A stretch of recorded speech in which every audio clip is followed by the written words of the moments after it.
السلام عليكم ورحمة الله وبركاته. وايد السلام يا حبتي دقالقة. دمان انت سناب شات كيف لو قريسة. وانتكم السلام يا سلامة السلامك. السلام عليكم. waxaan rabaa inaan ka hadlo maanta arin tii walaashay Aamina Dhool oo aad u liidata aad u xanuunsan kolba hadal badan oo leedma hayo intaan dhihi lahaa fanaantii weyneed habeen hore studio fadhiyay ayaa yiri maanta arinka Aamina Dhool kaliya fanaantu ma yaalo bulshada Soomaaliyeed u yaala dadkaanu fanaantu nahay u yaala dadka aanu mataqaana aanu iyaga wax ku nahay ayuu u yaala anagana wuu noo yaala sidoo kale khasab waxa maanta aniga runtii aan dhihi karo ama aan waxayn karo ama aan dhamayn karo mal caafimaad korta Ilaah baa haya azza wa jalla isagaana caafin kara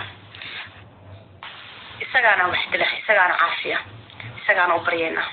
Ilaahay inuu caafimaad degdeg siiyo markuu ugu horeeyo intaan Soomaaliya idinkeedin taala waxa idin sheegay waxaan rabaa maanta in laga dhiidiyo in loo istaago Aamino koow waxa ugu horeysa maanta duuyo waa la helaa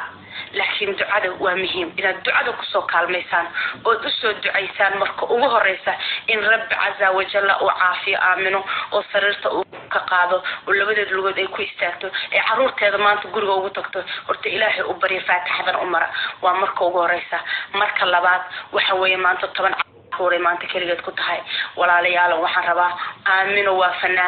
fanaaniintii kale oo iyaguna xanuunsana waateen u taagnayn waateen wax siinayni waateen wax waxayni anu Soomaaliyeed dadkayga Soomaaliyeed waxaan ku jeclahay maanta ama ku aqaana dadnimo iyo adeeg iyo waxaan ku raadaa dad jacayl baan ku aqaana maanta waxaan rabaa in Aamino loo istaago aniga ka koow adiga ka koow maanta Aamino Dhool waxay u baahan tahay Ilaahay iyo ummadda ay ka dhalatay ee Soomaaliyeed waxay u baahan tahay waa hal kali oo leeyahay lacag bay joogtaa hooyo weeyaan caruur yarar baa ka dambeeya oo shalay aabood dhintay 10 caruur baa ka dambeeysa Aamino walaalayaal Ilaahay caafimaad ku bixiya kan maanta wuxuu awoodnaa ducada ku soo kaalmeen kan maanta $1 iyo $1 iyo $10 iyo $100 wuxuu awoodna walaalayaal akoonka ugu soo shuba Aamina lambarkeeda waad aragtay fiidiyoga anigu saa u daawaday dhamaantii u daawateen walaalayaal Aamina naga xanuunsan tahay maanta dugshisheey kama xanuunsana maanta waxa weeye wixii dhig loo kaca wasay maxaan ku dhahooyo maxaan ku dhahaa inuu shaqtaar u sheegtay wixii dhig loo kaca Aamina maanta dadkeeda u baahan tahay iyo allaheeda walaalayaal waxa loo istaago Aamina shalay waan ogaa iyadoo maalin dhakhtarka u tageysay iban Oslo halkan Norway intay imaatay ayaan dhakhtar la galnay waa la ogaa Aamina maanta sidii ayay ka sii dartay sidii aan ogaa ayay ka sii dartay oo dhakhtarku ururtay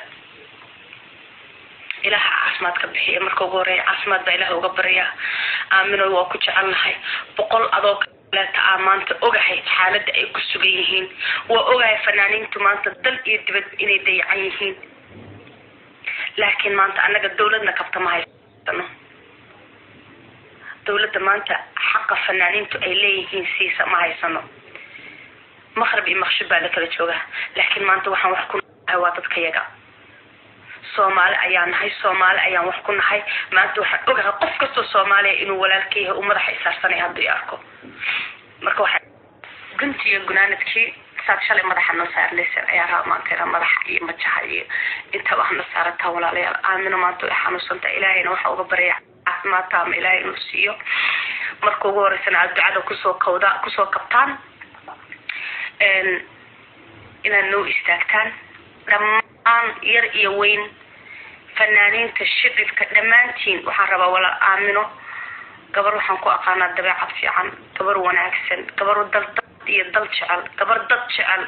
gabar maxaan ku raacdaa ma sha Allah waxaan aaminsanahay 10 Aamina maanta hadii jir lahaayeen wax badan isbedel lahaayeen Ilaahay ha caafiyo Aamino